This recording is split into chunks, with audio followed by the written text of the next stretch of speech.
Bom dia, bom dia, bom dia para você. Café com Palavra, mais uma manhã. Como você está nesse primeiro dia do mês de fevereiro? Dia 1º, dia 1 de fevereiro de 2024. Mais um mês se iniciando. Começo de um novo ciclo, começo de uma nova história na minha e na sua vida. Deus tem grandes coisas para nos entregar nesse mês. Como é que você passou o mês de janeiro? É importante entender que o que passou não volta mais. Então vamos nos fixar, vamos nos focar no mês de fevereiro, focar naquilo que está por vir. E hoje é o dia 1º, é o primeiro dia desse mês maravilhoso que Deus nos concede, que Deus nos dá graça de aproveitarmos. E hoje vamos aqui para o Salmo 32. Começa lá, pega a sua Bíblia.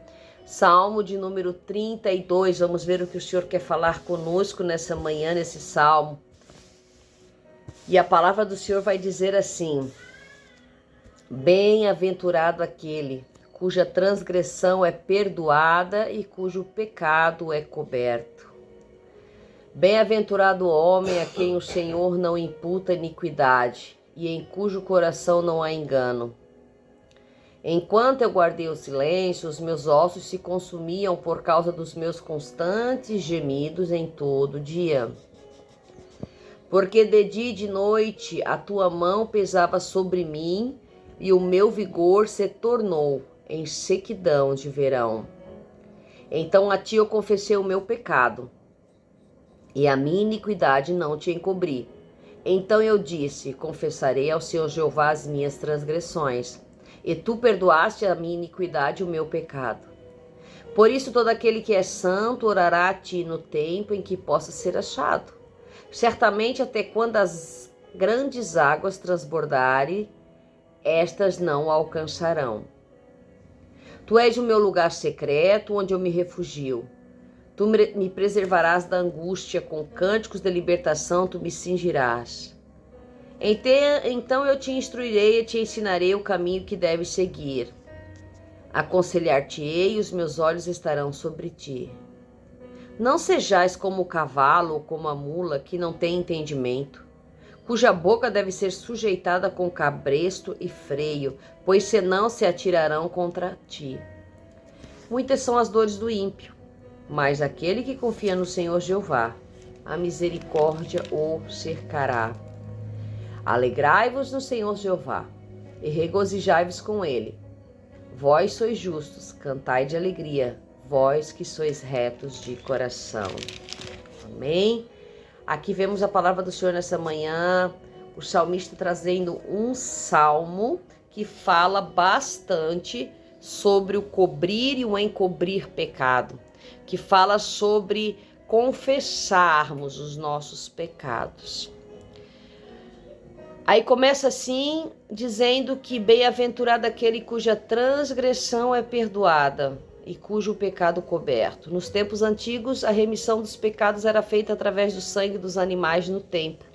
Levava-se o animal, sacrificava o animal no templo e ali era aspergido o sangue do animal, e esse sangue significava a remissão de pecados.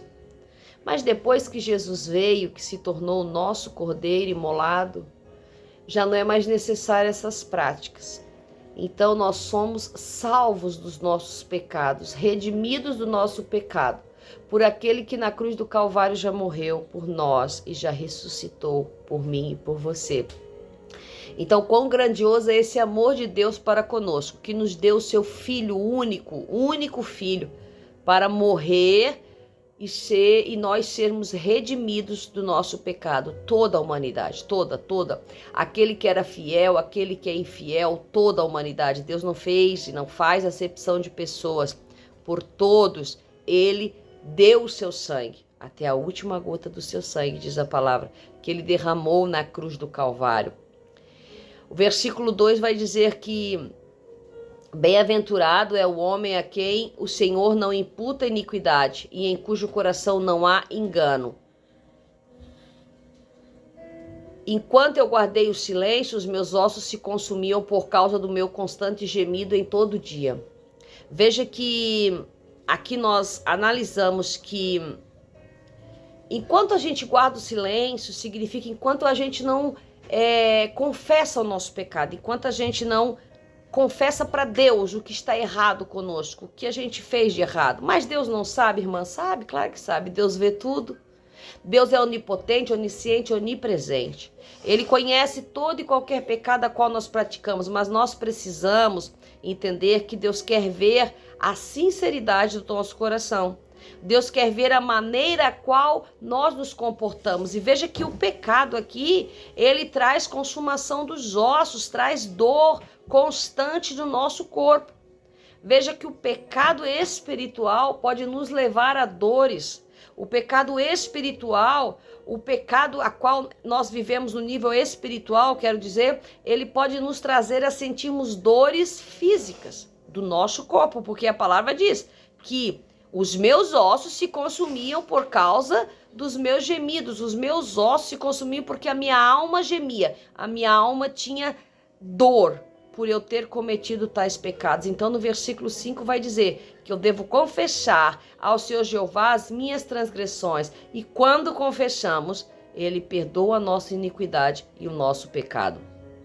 Por isso, continua dizendo no próximo versículo, que todo aquele que é santo, todo aquele que confessa o pecado, todo aquele que entrega a Deus as suas transgressões, ele orará a Deus no tempo em que pode ser achado. Veja, há um tempo em que Deus não poderá mais ser achado. Há um tempo a qual o nome do Senhor não será mais achado. Oraremos e buscaremos ao Senhor e não conseguiremos mais encontrar a Deus. Então este hoje é o tempo oportuno para buscarmos a presença do Senhor. Hoje é o tempo oportuno para encontrarmos a Deus. Hoje é o tempo oportuno que Deus ainda se faz achado, que Deus ainda está deixando o seu Espírito Santo na terra para ouvir o nosso clamor, para ouvir as nossas orações. Então aproveite no dia de hoje, aproveite e busque ao Senhor.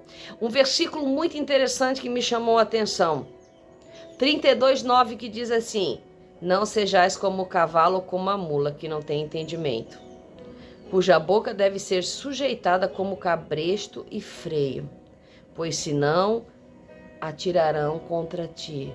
Veja a comparação que o salmista faz do homem ou da mulher de Deus que não entregam seus pecados. São considerados como cavalo ou como mula.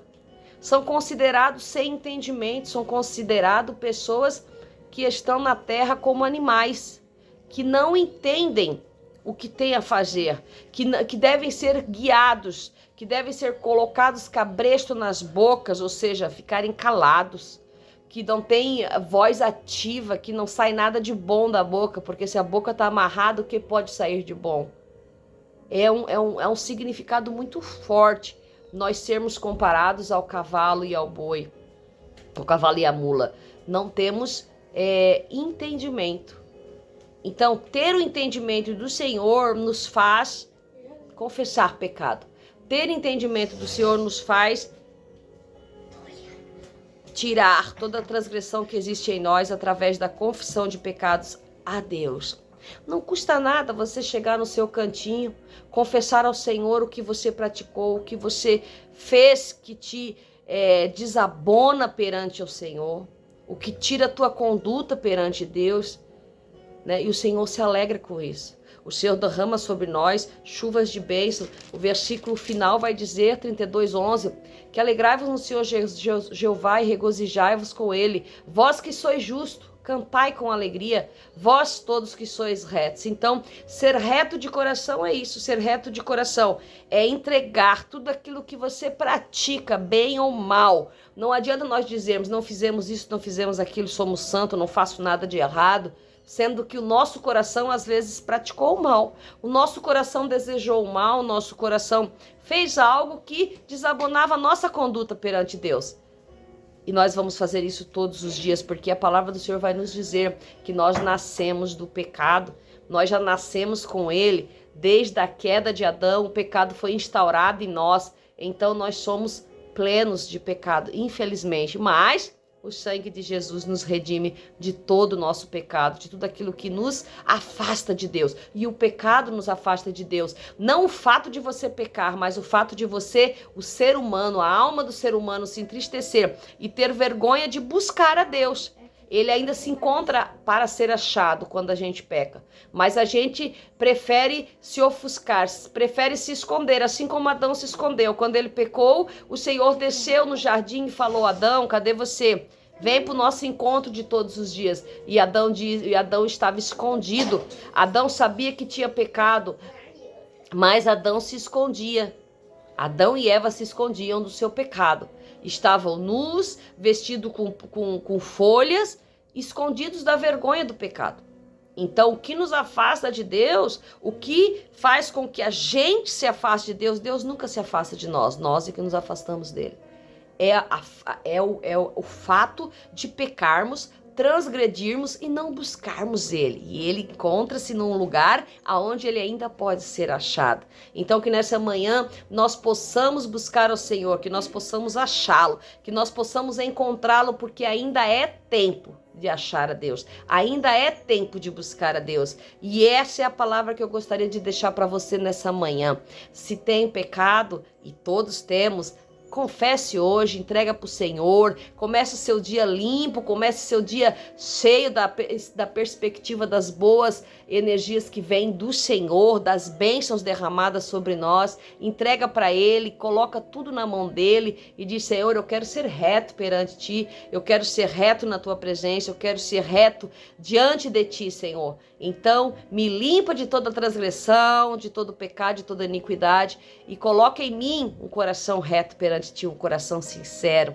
Deixe-me achar-te nessa manhã, deixe-me achar-te nessa manhã, Senhor, e que Deus possa encher o teu dia de graça, de esperança, e que você possa sentir que Deus é contigo, que você possa sentir que mesmo você se escondendo muitas vezes pelos maus feitos do seu coração ou da sua vida, Deus ele desce no encontro, porque ele já tinha programado com você esse encontro, assim como fez com Adão, todos os dias. Ao cair da tarde, o Senhor descia no jardim do Éden para ter esse encontro com Adão. E hoje com você não é diferente. Todos os dias ele desce, ele está pronto para ser achado. Basta você procurar, basta você se mostrar a ele. Basta você mostrar o que tem dentro do teu coração, mostrar aquilo que está dentro, aquilo que você tem de melhor para entregar para ele. A tua verdade. O que é a tua verdade nessa manhã? O que você tem para entregar para Jesus nessa manhã? Jesus está pronto para ser achado. Busque enquanto é tempo, e o tempo é hoje. Café com Palavra, mais um dia para você. Até amanhã, se Deus assim permitir, em nome de Jesus.